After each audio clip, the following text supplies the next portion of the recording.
Now, plenty of awards get handed out at this time of the year, of course, but one of my favourites is the Nanny State Awards. They're affectionately known as the Nannies.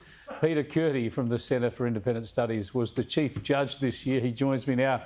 Thanks for joining us, Peter. I'm just looking forward to talking through some of these. I want to start off with one nominee, if you like, that didn't get a prize but was an honourable mention, was the PETA organisation, the People for the Ethical Treatment of Animals, talking about farming out bits of their body when they die to make a political point.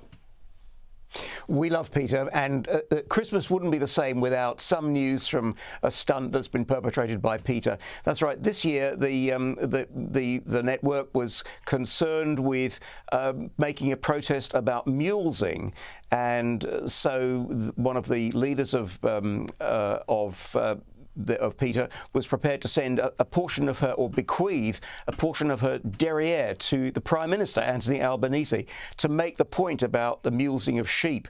And we thought that did deserve an honourable mention. Yeah, it would probably be pretty good, probably pretty marbled. She'd be grass-fed, for instance, I would have thought. But there was a PETA spokesperson in the UK who said she was going to send part of her neck to Prince Charles, or King Charles as he is now. Have a look. She explains that. The other part of my neck will go to King Charles, or he's the same age as me, so it may be another monarch. But why to the King?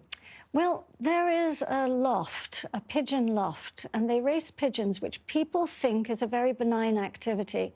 But actually, pigeons are wonderful, gentle little birds. They're excellent parents, and that's exploited in pigeon racing.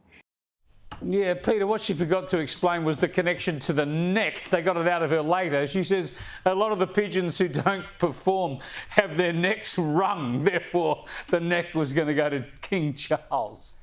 I think the assumption that PETA makes is that any human use of animals is manipulative, it's bad and needs to be stopped, whereas in fact it ignores centuries and centuries of cooperation between animals and human beings, and that there are ethical issues that are raised by that, but it doesn't mean that every interaction between humans and animals is bad, and that's why we think that PETA deserves an honourable mention at our end of year festivities. Absolutely. Let's go to your winner, though, the Nanny State Award of the Year, the Nanny of the Year, goes to a mob called Comms Declare. And this is for a campaign, if you can see here, they're campaigning to get rid of the advertising of utes and SUVs. They say that these are the time bombs of the climate, the time bombs of global warming, the vehicles we all love, the big utes and SUVs. How's their campaign going? Well, we'll have to see, but we do see a pressure mounting against all kinds of vehicles or people using any kind of motorised transport to have any kind of fun whatsoever. And there's a concerted effort to put a stop to that.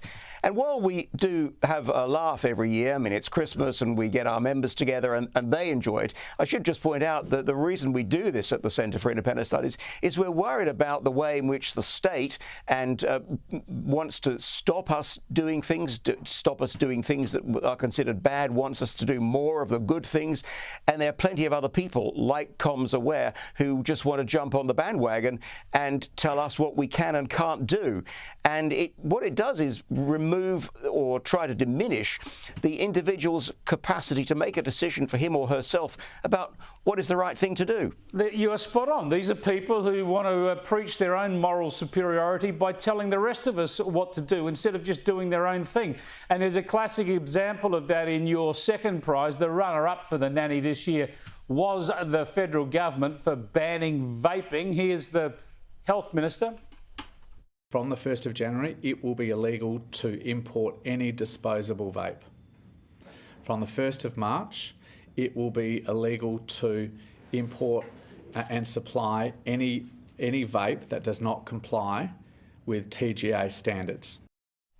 There you go, Peter. Get rid of vape, get rid of vaping, smoking, get rid of sugary drinks, get rid of alcohol. The only thing they want to push on us is heroin and cocaine.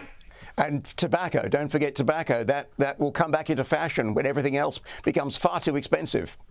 Yeah, it is a shocker. Well, thanks for highlighting the madness that's going on in this world there, Peter. I appreciate it. Peter Kurti there from the Centre for Independent Studies, who hand out the National Nanny State Awards every year.